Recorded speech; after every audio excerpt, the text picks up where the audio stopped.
So in 2009, I enlisted into the United States Air Force as a comptroller. Actually, I shipped my basic training in San Antonio, Texas at Lackland Air Force Base.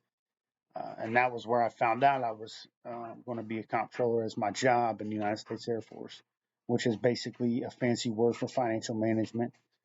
So I shipped in December 2009 to Lackland Air Force Base and became a dorm chief, which was like the unliked member of the flight of your flight. I think I was flight 122. Um, Shout out to all my flight 122 members from 2009 at Lackland Air Force Base. However, the basic training, 8-9 weeks that we were in basic training, was fairly rough. We made a push for honor flight, which was like the big deal. I'm super competitive, so of course I wanted to earn honor flight. However, you have a brother flight or a sister flight, and our brother flight ended up taking honor flight from us. And to this day, I remember when we went to B Suite, um, the dorm chief for my honor flight, or for my brother flight, I should say, uh, he was gung ho on being the leader at B Suite.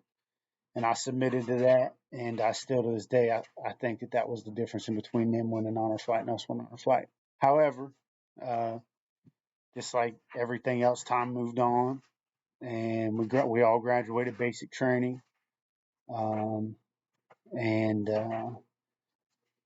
shipped off to our tech schools. My tech school was in Biloxi, Mississippi, at Keesler Air Force Base, and tech school was another opportunity for me to compete. The top 10% of every class earns an honor of distinguished graduate, which was a big deal. We were told early and often once we got to tech school that distinguished graduate was a prestigious achievement. So I took it amongst myself to work hard to try to get distinguished graduate. So I'd wake up early every morning, probably like 3:45, 4 o'clock in the morning, to make sure I would get to the chow hall for breakfast, and then I would get back to my flight in time for formation. I made sure that I had my coffee cup full.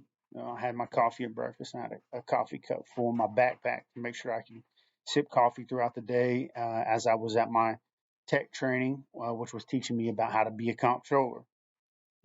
So that was what we got tested on and whatnot. Long story short, I'm training hard physically throughout my tech school, uh, academically, doing all the right things. End up getting distinguished graduate, uh, top 10%. So that was like mission accomplished. I started to feel like at that point in time I was kind of highly visible. My visibility was high when it came to how folks up my chain of command were starting to see me in a good light, in a good way. At this point in time, I was engaged to be married, and we were waiting on my orders to find out where I was going to be stationed, which ended up being Rapid City, South Dakota.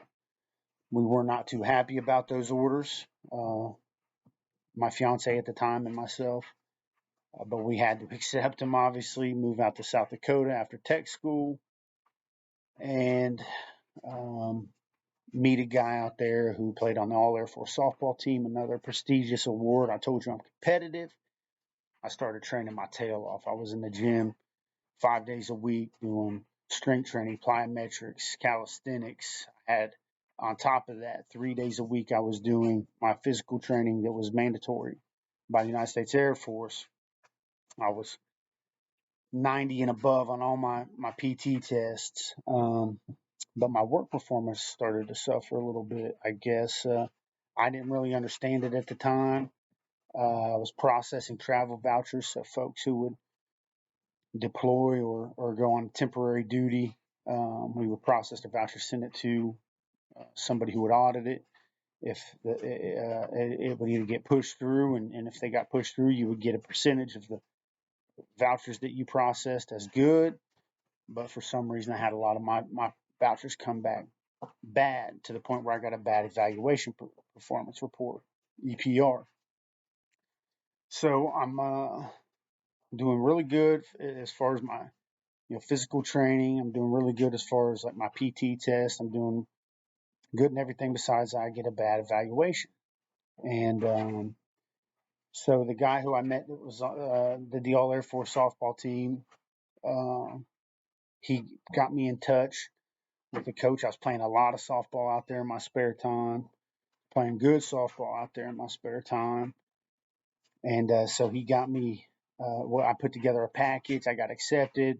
I get orders to go down to Destin, Florida, Eglin Air Force Base, to try out for the All Air Force softball team. At which point, probably due to some overtraining, I end up hurting my back shortly thereafter. My left leg goes numb. It was a pretty crazy incident, and I had a bad EPR. So my first sergeant at the time said, "You can't go." Then I get the MRI back from my bad back, and turns out I get put on a no physical, nothing physical at all waiver from the Air Force, and they start processing me as a medical retirement because I had some issues going on with my back. At which point I started getting prescribed Vicodin and Valium. Vicodin for the pain, Valium for the muscle spasms. And anybody who's been in the armed forces knows, like, the Uniform Code of Military Justice is nothing to play with. I was always afraid of repercussions, consequences from the UCMJ. So I wasn't going to sell my pills. I wasn't going to abuse my pills.